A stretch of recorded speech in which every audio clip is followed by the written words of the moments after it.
këtij programi që ka nisur rreth 10-12 vite më përpara me Universitetin e Harvardit dhe si ka qenë eksperjenca juaj dhe çfarë ka sjell ky program për vendin, për Shqipërinë? Kuptoj, faleminderit rreth parë Kresi.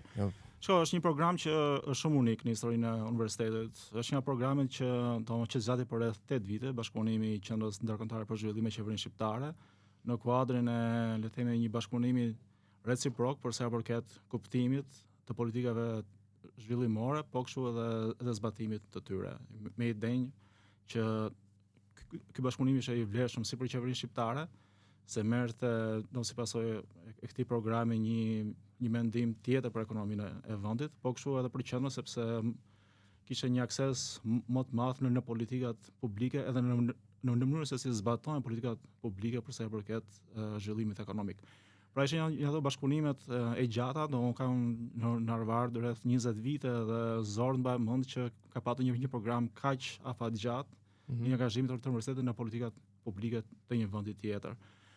Dhe ishte një program që pati një gamë shumë të madhe veprimtarisht, ne filluam në vjeshtë të 2013-s për të përgjigjur asaj stabilitetit makroekonomik që kërcënoi, dhe me tuarir ky stabilitet që kulminua dhe me 2 marrëveshjet me Bankën Botërore dhe me FMN që i dha një linjë jetë ekonomisë së vendit ose më saktë stabilitetit për shkak të borxhit lart publike keni fjalën ato vite mbi 80%. Eksakt.